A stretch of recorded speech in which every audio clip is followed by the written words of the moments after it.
నమస్తే.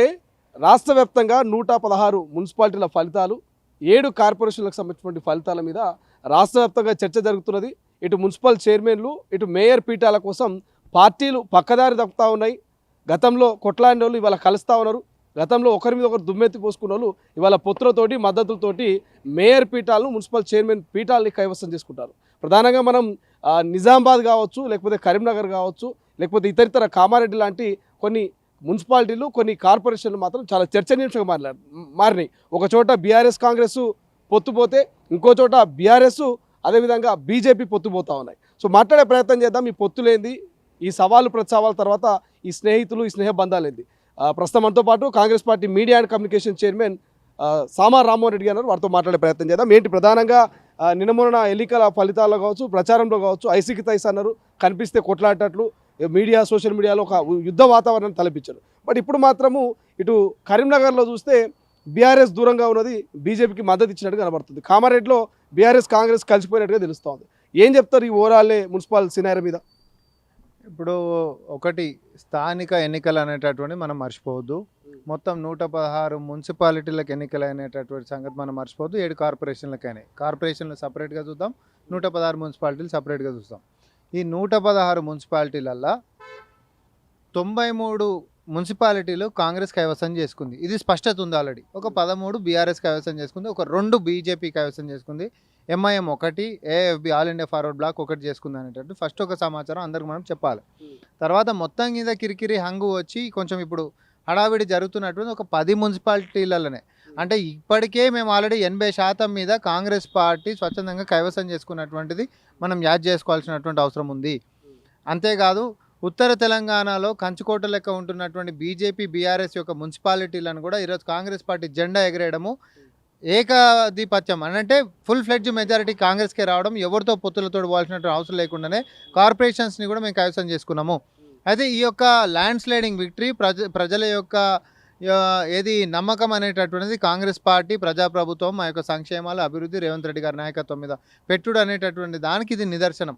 అయితే పంచాయతీ అంతా ఇప్పుడు ఓన్లీ కార్పొరేషన్స్లలో ఒక కరీంనగర్ గురించి మనం మాట్లాడుతున్నాము, లేకపోతే ఒక 2-3 మున్సిపాలిటీలు, ఇప్పుడు ఆడ కామారెడ్డి మున్సిపాలిటీ ఒకటి, అమర్చింత మున్సిపాలిటీ ఒకటి, ఇక్కడ భిన్నమైనటువంటి వాతావరణాలు ఉన్నాయి. ముందు ఒక స్పష్టత మనం ఏమి ఇవ్వాలంటే, బీజేపీ, బీఆర్ఎస్, ఎంఐఎం ఇవన్నీ కూడా కలిసి అధికార పార్టీ అయినటువంటి కాంగ్రెస్ పార్టీని ఎట్టి పరిస్థితులలో కూడా మట్టి కరిపిస్తేనే కాంగ్రెస్ పార్టీ సంక్షేమాలు ఇస్తున్నప్పుడు కూడా ఇవ్వకుండా మనం చిత్రీకరించేటటువంటి అవకాశం ఉంటుందని ఒక కుట్రాపూరిత రాజకీయంతో బీజేపీ, బీఆర్ఎస్ అయితే లోపాయకారి ఒప్పందంతో పోయినాయి. తర్వాత ఎంఐఎం అనేది రాష్ట్ర వ్యాప్తంగా కూడా పోటీ చేసి కాంగ్రెస్ పార్టీ యొక్క మైనారిటీ ఓటు బ్యాంక్కి గండి కొట్టేటటువంటి కుట్ర చేసినారు. దీంట్లో ఇది ఎవరికైనా రాజకీయ ఎంఐఎం కుట్ర అంటారు, కానీ అదే బీజేపీ ఎంఐఎం కాంగ్రెస్ కుట్ర చేసే బీజేపీ ఓటు శాతాన్ని తగ్గించింది అనేట్టు ఒక చర్చ జరుగుతున్నది. ఏది వాస్తవం అనుకోవాలి? ఇప్పుడు సింపుల్ ఒకటి శ్రీశైలం, నేను చెప్పింది నమ్మాల్సిన అవసరం లేదు. ఒకటి, మనకు ఒక అంతరాత్మ ఉంటుంది, మనం కొంచెం బుర్రబెట్టి ఆలోచిస్తే కాంగ్రెస్ పార్టీ, ఎంఐఎం గిట్ట ఒకటైతే కలిసే పోటీ చేస్తే నిజామాబాద్ అవుట్ రైట్ మాకే వస్తుంది కదా, అవునా కదా? ఎందుకు సపరేట్ చేసింది? ఎన్నికలు అయిపోయిన తర్వాత ఫలితాలు వచ్చేసరికి మన కాలబేరానికి వచ్చింది ఎంఐఎం. మీరు మేయర్ ఉండ్రి, మేము ఉప మేయర్కి ఉంటామని చెప్పేసి దేనికోసం వచ్చారు? డిప్యూటీ మేయర్ మాకు ఇవ్వాలని.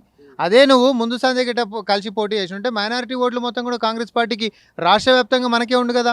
మొత్తం సపరేట్ పోటీ చేసిరు ఎందుకు? కాంగ్రెస్ పార్టీ మైనారిటీ ఓటు బ్యాంకుని చీల్చనీకనే. ఇప్పుడు వాళ్ళైతే బీజేపీకి అయితే ఓట్లు వేయరు కదా. సేమ్ అట్లనే అదే నీకు సిద్దిపేట, లేకపోతే దుబ్బాక, లేకపోతే బీఆర్ఎస్ పార్టీ కుటుంబ సభ్యులైనటువంటి కేటీఆర్, హరీష్ రావు, కేసీఆర్ జాగలలో మాత్రం ఎంఐఎం పోటీ కూడా చేయలే. ఎందుకోసం చేయలే? మిగతా అన్ని జాగలలో వేసింది. దేనికోసం? ఎంఐఎంకి బీఆర్ఎస్ పార్టీకి ఉంటున్నటువంటి ఒప్పందం, బీజేపీ, బీఆర్ఎస్ ఎటు కలిసే ఉన్నాయి, దాంతోపాటు ఎంఐఎం కలిసి చేసినటువంటి కుట్ర తప్ప అంతకుమించి వేరేది లేదు. కానీ స్థానిక ఎన్నికలలో జనరల్గా ఎట్లుంటుందంటే, ఎన్నికల ఫలితాలు వచ్చిన తర్వాత ఏదో ఒక రకంగా అధికారంలోనైతే ఉందాం కదా అనేటటువంటి దాంతో, సో ఏదో రకంగా ఉండాలని అంటే ఒక పంచాయతీ 10 మున్సిపాలిటీలలో ఉంది, అండ్ కార్పొరేషన్లలో ఒక 2 కార్పొరేషన్లలో ఉండే. ఈ 2 కార్పొరేషన్లు వచ్చేసేమో ఒకటి నిజామాబాద్, కరీంనగర్, తర్వాత ఒక 10 కార్పొరేషన్స్ అంటే ఇప్పుడు కామారెడ్డి మనం మాట్లాడుతున్నాం, అమర్చింత అమర్చింత ఉంది.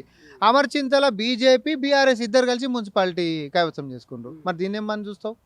కరీంనగర్లో కూడా అంతే, బీఆర్ఎస్ పార్టీ ఎగ్జిట్ అయ్యి బీజేపీని గద్దెనెక్కిపించినటువంటి పరిస్థితి. దీన్ని ఏమని చూస్తావు? అదే కామారెడ్డిలో వినూత్నంగా ఏంటి అంటే, కాంగ్రెస్ పార్టీ బీజేపీకి సంబంధించినటువంటి దాంట్లో, బీఆర్ఎస్కి సంబంధించినటువంటి దాంట్లో అరే ఒక అండర్స్టాండింగ్కి పోయిర్రు అని అంటాం. కానీ అట్లా కాదు.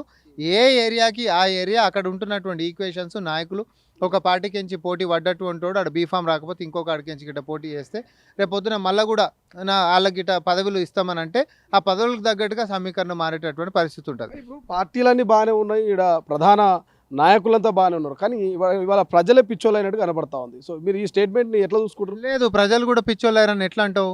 అట్లా అననీకే లేదు కదా. ఇప్పుడు 93 మున్సిపాలిటీలలో కాంగ్రెస్ పార్టీ ఈరోజు ఏదైతే మ్యాజిక్ ఫిగర్ ఉంటుందో అది దాటేసేసి మనం సొంతంగా కైవసం చేసుకున్నటువంటిది ఇండిపెండెంట్లతోటి ఉన్నటువంటి కొన్ని తీసుకున్నా కూడా అది ప్రజల మ్యాండేటే కదా.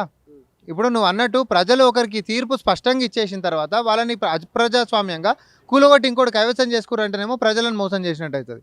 నువ్వు నాకు ఒక్కటి చెప్పు, ఒక 2 మున్సిపాలిటీలు తప్ప 116 మున్సిపాలిటీలలో బీజేపీకి ఎక్కడైనా మ్యాండేట్ ఇచ్చిరా జనాలు? ఇయ్యలే. ఓటు శాతం పెరిగిందని చెప్తున్నారు. గతాన్ని పోలిస్తే మంచి ఓటు శాతము, ప్రజలు మమ్మల్ని ఆశీర్వదించారు, మా వైపు ఉన్నారు అనేది రామచంద్రరావు చెప్తున్నాడు. అర్బన్ నక్సలైట్లో కాంగ్రెస్ ఎంఐఎంఓ కలిసి కుట్ర చేసినా కూడా ఓటు శాతం పెరిగిందని చెప్తా ఉన్నాడు. ఇప్పుడు 30 సీట్లు ఉన్నాడు, 24 సీట్లకు వచ్చినోడే ఓటు శాతం అది పెరిగిందని మాట్లాడితే 0 సీట్లు ఉంటున్నటువంటి కాంగ్రెస్ పార్టీ ఈరోజు మరి అత్యధిక శాతం సీట్లకు వచ్చిందంటే మాదేమనాలి? అధికారంలో ఉన్నారు కదా రామన్న, మీరు అధికారంలో ఉన్నారు. బీఆర్ఎస్ అధికారంలో ఉన్నప్పుడు కూడా 100 పైగా సీట్లు తీసుకొచ్చింది మున్సిపాలిటీలో. అసెంబ్లీ ఎన్నికలకు పోదాం, అప్పుడు మేము అధికారంలో లేం కదా. మరి మాకెందుకు మా గ్రాఫ్ పెరిగింది, వాళ్ళది ఎందుకు పెరగలే? నీ క్వశ్చనే నిన్ను అడుగుతున్నా. చలో ఈరోజు అంటే నువ్వు ఈ ఎలక్షన్స్ అంటున్నావు, ఆయన మైదానంలో అందరం సమానమే కదా. మరి కాంగ్రెస్ పార్టీని ప్రజలు విశ్వసించి ఈరోజు ఎందుకు విశ్వసిస్తలేరు అనేటటువంటి ప్రశ్న గిట్ట వచ్చిందా? అసెంబ్లీ ఎన్నికల కంటే గ్రామ పంచాయతీ ఎన్నికలు అద్భుతంగా ఇచ్చారు. అద్భుతంగా గ్రామ పంచాయతీ ఎన్నిక అంటే ఈరోజు మున్సిపల్ ఎన్నికలలో ఇంకా అద్భుతంగా ఇచ్చారు. దినదినం కాంగ్రెస్ పార్టీ గ్రాఫ్ పెరుగుతుందా తగ్గుతుంది? ఇది నువ్వు నాకు మాట్లాడు. ఉత్తర తెలంగాణ అన్నారు, మీరు ఎందుకో అటు సిరిసిల్లను గజ్వేల్ను ఎందుకో సొంతం చేసుకోలేకపోయారు, అక్కడ మెజార్టీ ఆఫ్ వార్డులు గెలవలేకపోయింది కాంగ్రెస్, అధికారంలో ఉన్నారు కదా, ఎందుకు సాధ్యం కాలేదు మీకు? నేను మళ్ళీ కూడా చెప్తా ఉన్నా, నేను పశ్చిమ గురించి మాట్లాడితే తూర్పు పడమర గురించి నేను మాట్లాడతలేను, ఉత్తరం గురించి మాట్లాడుతున్నా. రామగుండం అయినా మంచిర్యాల కార్పొరేషన్స్ అయినా మేమే గెలిచినాం, మున్సిపాలిటీలు అత్యధికంగా మేమే గెలిచినాం. ఉత్తర తెలంగాణలో కంచుకోటలకు బీజేపీ బీఆర్ఎస్ స్ట్రాంగ్ ఉన్నాయి అనేటటువంటి దగ్గర అత్యధిక శాతాలు ఈరోజు కాంగ్రెస్ పార్టీ గెలిచింది. ఇంతకు మించి వేరేదేం మనం కొత్తగా మాట్లాడుకోవాల్సిన అవసరం లేదు. మేమేదో ఉత్తగానే చెప్తే నడిచేది కాదు. మనకి ఈరోజు ఫలితాలే దానికి ఒక రిఫరెండం అని మాట్లాడేటటువంటి వాళ్ళకి ఇదే రిఫరెండం. మేము మళ్ళీ కూడా చెప్తా ఉన్నాం. కానీ నా ప్రశ్న ఏంటంటే ఓవరాల్గా ఈ మున్సిపల్ ఎన్నికలల్లో ప్రజల యొక్క తీర్పు ఏ పార్టీకి ఉందనేటటువంటి మాట్లాడారు. ఒకటే కార్పొరేషన్కో ఒకటే మున్సిపాలిటీకో మనము పరిమితి చేసుకొని మాట్లాడితే అది కరెక్ట్ కాదు. ఓవరాల్గా మున్సిపాలిటీలు ఎటుపక్క వచ్చినాయి? 80% మీద కాంగ్రెస్ పార్టీకి వచ్చినాయి. ఓవరాల్గా కార్పొరేషన్స్ ఎటుపక్క వచ్చినాయి? కాంగ్రెస్ పార్టీ దిక్కు వచ్చినాయి. మరి బీజేపీ బీఆర్ఎస్ ఇద్దరు కలిసి ఇంతగానం యుద్ధం చేసినా, ఎంఐఎం అనేటోడు ప్యారలల్గా యుద్ధం చేసినా, మరి ఈరోజు వారి యొక్క పార్టీ స్టాండ్లు ఏడదాకున్నారు? ఒకరు 13 మున్సిపాలిటీలు, ఒకరు 2 మున్సిపాలిటీలు, ఇంకొకరు 1 మున్సిపాలిటీ. దీన్ని ఎట్లా చూస్తావు? అంటే ప్రజలు చాలా స్పష్టంగా కాంగ్రెస్ పార్టీ విధానాలు, సంక్షేమాలైనా, అభివృద్ధి అయినా, రేవంత్ రెడ్డి గారి యొక్క నాయకత్వమైనా, ఈరోజు భవిష్యత్తు ప్రణాళిక అయినా, తెలంగాణ రాష్ట్రాన్ని గత 10 సంవత్సరాలు కోల్పోయినటువంటి దాన్ని ఈరోజు పరిష్కరించుకుంటా, ఇటుకటిగా వేసుకుంటా పునర్నిర్మాణం జరుగుతుంది ఈ నాయకత్వం మీద అనేటటువంటి నమ్మకంతో ప్రతిపక్షాలు కాదు మేమున్నాం మీ ఎంట అని చెప్పి జనాలు మా వెంట ఓట్లేసి ఈరోజు మాకు నిలబడ్డారు. అటువంటి దాన్ని మేము ఈరోజు బాధ్యత లెక్క మా భుజాల మీద ఇంకింత బాధ్యత పెరిగిందని చెప్పి ప్రజలకి చాలా కాలం నుంచి ఉంటున్నటువంటి సమస్యలకి పరిష్కారం ఎట్లా చేద్దాం అనేటటువంటి దాని మీదే మా ఫోకస్ ఉంటుంది తప్ప వీళ్ళు చేసేటటువంటి బూటకపు ప్రచారాలు, లేకపోతే అబద్ధపు ఏమంటారు ఆడంబరాలు, ఇవన్నీ మాకు పట్టించుకోవాల్సినటువంటి అవసరం లేదు. కాంగ్రెస్ ఎప్పుడైనా బాధపడ్డదా? రెబల్ని మేము టికెట్లు ఇచ్చినట్టే బాగుంటున్నాయి, రెబల్ని టికెట్లు ఇవ్వకుండా మేము తప్పు చేసామనే బాధ ఏమైనా ఉందా? ఎందుకంటే జగిత్యాల్లో జీవన్ రెడ్డి తన సత్తా చాటింది, దాదాపు 17 వరకు ఆయన అభ్యర్థులు గెలిచినట్టుగా తెలుస్తోంది. సో ఆ జీవన్ రెడ్డి సపోర్ట్ తోటి ఇక్కడ కాంగ్రెస్ మున్సిపాలిటీ కైవసం చేసుకున్నారు. సో రెబల్ విషయంలో ఏం చెప్తారు? మేమేంటో ఆలు మావలు ఇల్లు మావలే కదా, దాన్ని చెప్పనీకి ఏముంటుంది? గెలిచినాక ఆలు మావలు ఇల్లు మావలు అంటే గెలవక ముందు కదా, మీరు టికెట్లు ఇవ్వలేదు కదా గతంలో బీఫామ్లు. ముందు జీవన్ రెడ్డి గారు వేరే పార్టీ? నువ్వు నాకు చెప్పు. సచ్చిందాకా జీవన్ రెడ్డి గారు మా పెద్ద మనిషి, మా పార్టీ. జీవన్ రెడ్డి గారు వెనకాలే మేమందరము. ఆయన సీనియర్ మోస్ట్ అబ్బా. అసలు ఆయన ఇంకో పార్టీ లెక్క మాట్లాడకూరు మీరు. రెబల్ కాదైనా కాంగ్రెస్ పార్టీలో అంతర్భాగమైన ఈరోజు, అందుకనే 2 కూడా అంతర్భాగాలు కాబట్టి కలిసిపోయి జగిత్యాల మున్సిపాలిటీ అనేది మేము కైవసం చేసుకుంటాం. నేను డే 1 చెప్పిన, మీ ఛానల్ కూడా చెప్పిన, నేను డే 1 దీన్ని 2 సపరేట్గా చూడకండి. నాయకులు ఒకటే పార్టీకి సపోజ్ ఇద్దరు నాయకులు ఉండనుకో, పార్టీ బీఫామ్ ఇచ్చినటువంటి వాళ్ళు అదే పార్టీలో ఉండుకుంటే నేను కూడా పోటీ చేస్తాను, పోటీ పడ్డటువంటి వాళ్ళు. జనాలు వీళ్ళకేసినా కాంగ్రెస్ పార్టీ గుర్తు, కాంగ్రెస్ పార్టీ మీద అభిమానం ఉంటున్నటువంటి వ్యక్తులకు పడ్డట్టే అది. కాబట్టి ఈరోజు మేము ఆ యొక్క మున్సిపాలిటీని కైవసం చేసుకున్నాం. నిన్న అధిష్టానం మాట్లాడింది, అధిష్టానం ఏ నిర్ణయం తీసుకుంటే నేను ఆ నిర్ణయానికి కట్టుబడి ఉంటామని జీవన్ రెడ్డి గారు చెప్పిండ్రు. ఇంకా చర్చ ఏముంది? ఎక్కడైనా నువ్వు ఇప్పుడు ప్రతిపక్షం గెలిచింది అన్న కాడ మీరు ఎందుకు ఈడ వీకారు అని చెప్పి నువ్వు మాట్లాడు, నేను చర్చకు సిద్ధంగా ఉంటా. అంతేగా సిరిసిల్ల గజ్వేల్ ఎందుకు వీక్ అయిందండి? సిరిసిల్ల గజ్వేల్లో ఎంఐఎం ఎందుకు పోటీ పెట్టలేదు?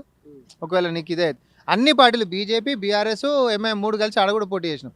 అక్కడ కూడా గతంలో లేనటువంటి విధంగా మేము మా యొక్క సీట్లు సామర్థ్యం, మా యొక్క ఓటింగ్ పర్సంటేజ్ పెంచుకున్నాం. ఈరోజు ఎందుకు ఒకటే పక్షంగా బీఆర్ఎస్ పార్టీకి ఓట్లు పడలేడా?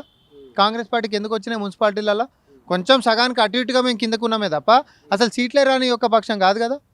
ఈరోజు పెద్ద గండి పడ్డది బీఆర్ఎస్ పార్టీకి, వాళ్ళ యొక్క కంచుకోటలు కూడా. నెక్స్ట్ టైం కూలిపోతారు. అరే మేము అధికారంలోకి వచ్చినాక 2 ఏళ్ళకే మున్సిపల్ ఎన్నికలు వస్తే ఈ ఫలితాలు వచ్చినాయి. వాళ్ళ లెక్క 6 ఏళ్ళ తర్వాత మున్సిపల్ ఎన్నికలు గిట్ట ఫేస్ చేస్తే నెక్స్ట్ ఏముంటుంది? అసలు అప్పటి వరకు కూడా బీఆర్ఎస్ పార్టీ ఉనికి ఉంటుందా, బీజేపీలో అంతర్లీనం అయిపోతుందా అనేటట్టు మనం వేచి చూడాల్సినటువంటి అవసరం. జెడ్పీసీ ఎన్నికలకు పోతారా? ఇక ఇదే జోస్లో ఇదే ఊపులో పోయే అవకాశం ఉందా? అది అధిష్టానం తీసుకునేటటువంటి నిర్ణయం. అది ఏది ఉన్నా మనం సీక్రెట్గా లోపల రూమ్లలో తీసుకునేది కాదు కదా. పారదర్శకంగా జనాల ముందు పెడతాం. ఏ రోజు పోతున్నామో ఉంటుంది. దానికోసం ఎన్నికల కమిషన్ సర్వసిద్ధం కావాల్సినటువంటి అవసరం ఉంటుంది. ఇంతలోపు మనం ప్రజల్లో కొన్ని ఎలక్షన్స్ కోడ్ దాంతో ఆగిపోయినటువంటి రైతు భరోసా ఇవన్నీ కూడా వేసేటటువంటి ప్రణాళిక సాగుతూ ఉంది. సో సంక్షేమాలు ఇవన్నీ అనేటటువంటి దాని మీద మనం పెద్ద ఫోకస్ చేస్తూ ఉన్నాం. ఎన్నికలు అనేటటువంటి అధిష్టానం తీసుకునేటటువంటి నిర్ణయంలో భాగంగా అవి కూడా వెళ్ళిపోతాం. ఏ పాపం ఇప్పుడు ముందు అన్నారు ఇవి చేస్తలే కావాలని ఓడిపోతారనే భయంతో, ఈడ గ్రామ పంచాయతీ ఎన్నికలు కూడా ఓడిపోతారనే భయంతో ఎన్ని ప్రతిపక్షాలు మాట్లాడినా మన లైన్ చాలా స్పష్టంగా చెప్పినాం శ్రీశైలం. ఏమన్నామనంటే ప్రజలకి మనం సేవ చేస్తున్నప్పుడు, పారదర్శకంగా పరిపాలన మనం అందిస్తున్నప్పుడు భయపడాల్సినటువంటి అవసరం లేదు. ప్రతిపక్షాల అబద్ధ ప్రచారాన్ని పట్టించుకోవాల్సినట్టు అవసరం లేదు. మా నాయకుడు ముఖ్యమంత్రి రేవంత్ రెడ్డి గారు ఒకటే మాట అంటున్నాడు, ఫోకస్ ఆన్ యూర్ జాబ్. జనాలు మనం నమ్మిర్రు, మనం జనాలకి ఎంత నిజాయితీగా పనిచేస్తున్నాం ఒకటే మనకు లెక్క. వాళ్ళు ఏమన్నా మాట్లాడని జరసేపు ఇట్లా పెట్టుకొని మీరు పని చేసుకుంటా పోండి. జనాలకి మనకు ఉండేటటువంటి బంధం రోజుకింత మెరుగుపడుతుంది అనేటటువంటి నిలువెత్తు సాక్ష్యం మున్సిపల్ ఎన్నికల ఫలితాలు. రేపు పొద్దున జరగబోయేటటువంటి ఎన్నికలలో కూడా అంతే జరగబోతుంది. నువ్వు గుర్తుపెట్టుకో. వాళ్ళు ఎన్నన్నా అబద్ధాలు వాళ్ళు నిజాలు మాట్లాడి నిజంగానే సమస్యను ఏదైనా లేవనెత్తినుంటే, అసెంబ్లీకి వచ్చి చర్చ చేసినుంటే, వాళ్ళు బటకాల్చి మీదేసినటువంటి అవినీతి ఆరోపణలు గిట్ట నిజమని ప్రజలు తెలుసుకుని ఉంటే ఈరోజు ఫలితాలు వేరే లెక్క ఉండునేమో. వాళ్ళ ఛాలెంజ్లు యాక్సెప్ట్ చేసి మనం అసెంబ్లీకి పోతే సాకులు చెప్పి పారిపోయినటువంటి ప్రతిపక్షాలు ఈరోజు వచ్చి మైదానంలో ఏం స్టాండ్ తోటి మాట్లాడారు? 10 ఏళ్ల సంది మేము పలానా పని చేసామని బీఆర్ఎస్ మాట్లాడిందా? 12 ఏళ్ల సంది ఇన్ని నిధులు తెచ్చినామని చెప్పి బీజేపీ మాట్లాడిందా? లేకపోతే ఎంఐఎం వస్తే ఏది ఇరిగేస్తుంది పొడి చేస్తుంది అనేటటువంటిది ఎంఐఎంకి ఏమైనా స్టాండ్ ఉందా? ఏంది అసలు ఇలా స్టాండు? ప్రజల్ని కలుపుకుంటా, ఈరోజు ప్రకృతిని కాపాడుకుంటా, పిల్లల్ని మాదక ద్రవ్యాలకి దూరం చేసుకుంటా, అంతేకాదు పేదోడికి సన్నబియ్యం పెట్టుకుంటా, లేనటువంటి వాళ్ళకి రేషన్ కార్డులు ఇచ్చుకుంటా, అన్ని రకాలుగా సంక్షేమ అభివృద్ధిని మనం ఈరోజు తీసుకొని పోతుంటే మహిళా మనులని ఈరోజు ఆర్థికంగా ఎట్లా మనము సంపన్నం చేయాలనేటువంటి ఆలోచనతో మా సర్కారు ముందుకు పోతా ఉంది. మా ప్రయారిటీస్ వేరున్నాయి. ఒక పక్క ఇప్పుడు సౌత్ ఆఫ్రికాలో జోహానెస్బర్గ్లో జరుగుతున్నటువంటి పరిస్థితి ఏంది? నీళ్లు లేక కకావికలం అయిపోతుంది దేశమే. అట్లాంటి పరిస్థితులు రావద్దని చెప్పి చెరువులని కాపాడుకుంటా హైడ్రా అని చెప్పి తీసుకొని వచ్చి ఇంత మహానగరంలో కూడా రేపు పొద్దున ప్రజలు ఇబ్బంది పడొద్దు, డ్రగ్స్ లేనటువంటి రాష్ట్రంగా నగరంగా మనం తీర్చిదిద్దుకుందాము. ఈరోజు మంచి పౌష్టికాహారం పిల్లలకు జరగాలి, ప్రభుత్వ వసతులతో ఉండాలి, ఈరోజు అక్షరాలు నేర్చుకోవాలి అని ఒక బేసిక్ థింగ్స్ ఒక నాయకుడు ఇప్పటివరకు చాలామంది 10 ఏళ్ల సంది ఉంటున్నటువంటి వాళ్ళు ఆలోచించినటువంటి దాని మీద మనం ఆలోచన చేసుకుంటూ ముందుకు పోతున్నాం.